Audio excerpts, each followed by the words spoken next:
Last Stop on Market Street. Words by Matt de la Peña. Pictures by Christian Robinson. Last Stop on Market Street.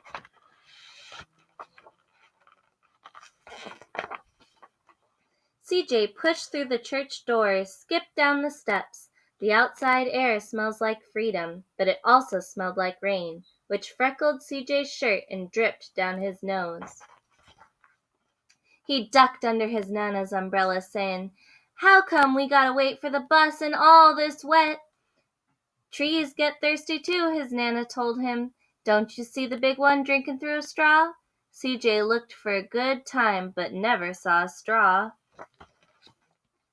From the bus stop, he watched water pool on flower petals, watched rain patter against the windshield of a nearby car. His friend Colby climbed in, gave CJ a wave, and drove off with his dad. "Nana, how come we don't got a car?" "Boy, what do you need a car for? We got a bus that breathes fire, and old Mr. Dennis who always has a trick for you." The bus creaked to a stop in front of them. It sighed and sagged, and the door swung open. "What's that I see?" Mr. Dennis asked. He pulled a coin from behind CJ's ear, placed it in his palm. Nana laughed her deep laugh and pushed CJ along. They sat right up front. The man across the way was tuning a guitar, an old woman with curlers and butterflies in a jar. Nana gave everyone a great big smile and a good afternoon. She made sure CJ did the same. The bus lurched forward and stopped, lurched forward and stopped. Nana hummed as she knit. "How come we always gotta go here after church?" CJ said. "Miguel and Kobe never have to go anywhere." "I feel sorry for those boys," she told him. "They'll never get a chance to meet Bobo or the Sunglass Man, and I hear Trixie got herself a brand new hat." CJ stared out the window, feeling sorry for himself. He watched cars zip by on either side, watched a group of boys hop curbs on bikes.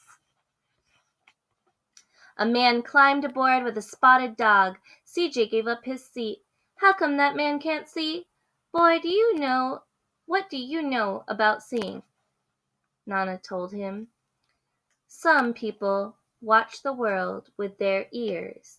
In fact, their noses too," the man said, sniffing the air. "That mighty fine perfume you're wearing today, ma'am." Nana squeezed the man's hand and laughed her deep laugh. Two older boys got on next. CJ watched as they moved on by and stood in back. "Sure wish I had one of those," he said. Nana sat down her knitting. "What for? You got the real live thing sitting right across from you. Why don't you ask that man if he'll play us a song?" CJ didn't have to. The guitar player was already plucking strings and beginning to sing. "To feel the magic of music," the blind man whispered, "I like to close my eyes." Nana closed hers too. So did CJ and the spotted dog. And in the darkness the rhythm lifted CJ out of the bus, out of the busy city. He saw sunset colors swirling all over, crashing waves, saw a family of hawks slicing through the sky, saw the old woman's butterflies dancing free in the light of the moon. CJ's chest grew full, and he was lost in the sound, and the sound gave him the feeling of magic.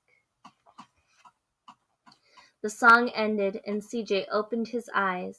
Everyone on the bus clapped, even the boys in back. Nana glanced at the coin in CJ's palm. CJ dropped it in the man's hat. "Last stop on Market Street," Mr. Dennis called.